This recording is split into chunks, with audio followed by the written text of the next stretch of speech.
waxaa go'aan ku gaarnay in gabi ahaanba aan joojino la shaqaynta ciidanka booliiska Soomaaliyeed gaar ahaan afayeenka oo wax shaqo aanan mar dambe ayna dhaxmareynin oo go'aantaas aan ku gaarnay maadaama shaqadeeni iyo sharafteeniba uu aflagaadeeyay macquulna ma ahan in cameraman bis uu ku raaco oo waxa rabtaa u soo sheegtid kadibna uu iska soo baxo cameramanada mas'uul laga yahay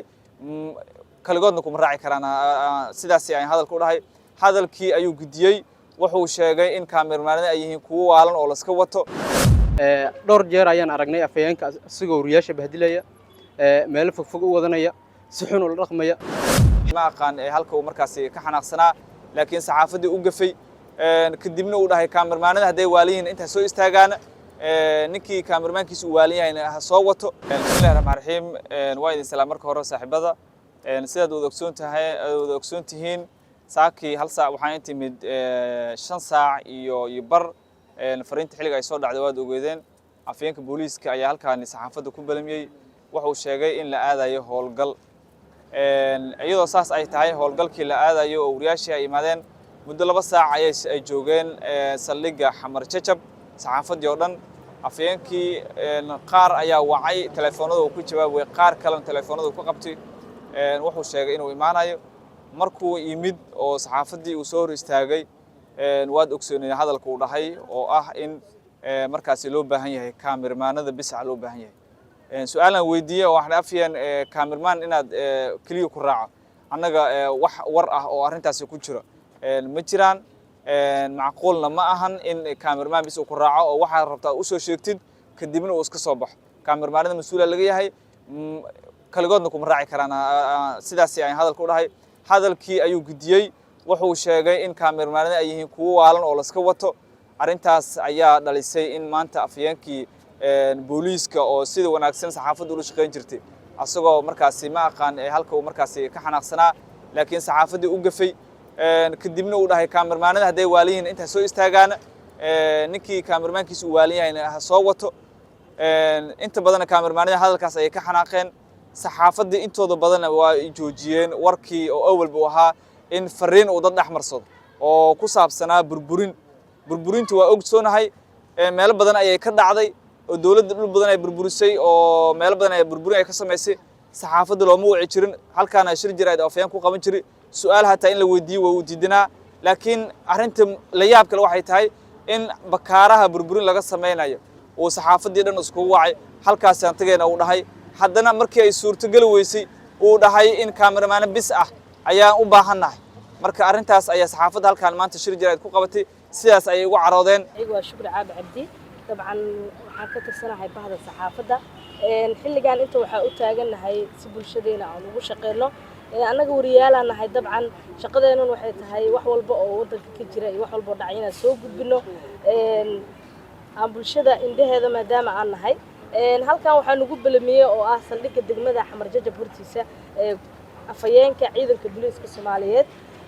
anagu wada shaqeyntiisa diyaar ah oo ahayn mar walbana wada shaqeyn jirnay dabcan saakay halkan ugu balamiyay saacadu markay ahayd 5 saac iyo bar qof walba waa u yimid qaarkood way ka soo hormareen qaarna xilligii balanta ayay ku yimaadeen muddo 2 saacadood ayaa saldhigga dhexdiisa ku sugeynay markuu yimaado oo aan ka sugeynay shaqadii uu noo wacay aan diyaar ahayn dabcan afayeenku wuxuu bilaabay inuu na kala jabiyo inuu yiraahdo cameraman iyo wariyaalaha kala tihiin wariyaasha uma baahni maxaa cameraman-yaasha ay raacayaan oo wax soo duubayaan dabcan wariye walba oo meeshan joogo xafiiskiisa isaga noqdo annagu xoolo ma nihin waxa isku soo raacnana waa waxa jira in annaga aan soo wada qabanno waxa meesha ka jirana aan soo wada bandhigno in saxaafadii la kala dilo in wariye iyo cameraman loo kala jabiyo in sidoo kale nin mas'uul ah oo annagana aan wax dhibaato ama wax aflagaada aan u geysan in annaga uu shaqadeena asagoo waliba nabalamiyay oo groupka ku soo qoray in la wada yimaado haddana uu na aflagaadeeyo uu dhaho cameramanadu waa kuwa oo waxba aan garaneyn inuu dhaho in annaga dhaxdeena uu abaabul iyo kala jiban ka bilaabo aada uga xunnahay taas waa waxa shirka jiraad u qabanay inta saxaafad wariyaal inta taagan warbaahinada loogadooda aad u jeedaan dhammaan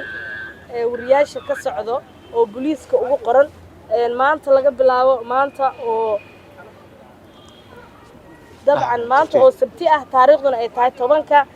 bisha 8 2024 waxaa go'aan ku gaarnay in gabi ahaanba aan joojino la shaqeynta ciidanka booliiska Soomaaliyeed gaar ahaan afayeenka oo wax shaqo ah aanan mar dambe ayna dhaxmareynin oo go'aantaas aan ku gaarnay maadaama shaqadeeni iyo sharafteeniba uu aflagaadeeyay waxaana ka rabnaa in arintaas annaga raaligelin uu ka bixiyo afayeenka saxaafadda inuu soo istaago dabcan annaga qof bilaadan aan nahay dad karaamo lahaan nahay dad sharaf lahaan nahay xoolo ma nihin annagoo kaamirmaane iyo wariyaal isla socdaa meel shaqo nagula belimiyey ee shaqada diyaar u nahay in nala aflagaadeeyo oo mas-uul dowladeed oo nala aflagaadeeyo dabcan aadaa uga xunnahay shirkaas jaraa'idna saasaa u qabanay maanta laga bilaabo in aan wax wada shaqeyna aysan naga dhexeynin taliska booliiska gaar ahaan afayeenka oo aan la shaqeyneynin aana uga baahannahay mas-uuliyiinta dowladda iyo laamaha kale in annaga aflagaadada naloo geystay meel la saaro afayeenka booliiska Soomaaliya ayaa maanta 5 saac ee xogaha wuxuu saxaafadda ku bilaamiyay saldhigga Axmar Jajab ee magaalada Muqdisho afayeenku wuxuu sheegay in ay jirto shaqo burburin ah isla markaana saxaafadda la rabo waa soo dib dhacay aad u soo dib dhacay wuxuu yimid 6 saac ee xogaha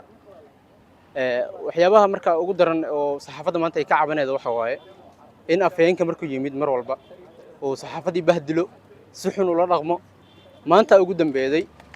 saxaafadii ayuu wacay u wacday si sharaf leh ayay warkiisa u qaateen waqtiga la bilaamiyay waqti ka hor ayay saxaafadda waxay timid saldhigga Axmar Jajab oo halkii lagu bilaamiyay afayeenkii markii uu soo daahay kadib uu yimid waxa uu sheegay in kaamirmaane bas la rabo taas oo wariyaal haddii aan ahay ka diidnay una sheegnay afayeenka inaysan suurtagal ahayn in kaamirmaane bas lagu daro wuxuu sheegay in gaadiid la'aan ay jirto ha jirto ma xumo laakiin in saxaafaddu oo si xun ula dhaqmo ma aysan ahayn dhowr jeer ayaan aragnay afayeenka asigoo wariyaasha bahdilaya meel fogfog u wadanaya si xun ula dhaqmaya waa booliiskii mar walbana waajib waxaa naga saaran warka ay bulshada u rabaan inaan gaarsiino laakiin saxaafadda maanta wixii ka dambeedo waxa ay joojiday inay la shaqeyso afayeenkan hadda joogo ee booliiska Cabdi Fataax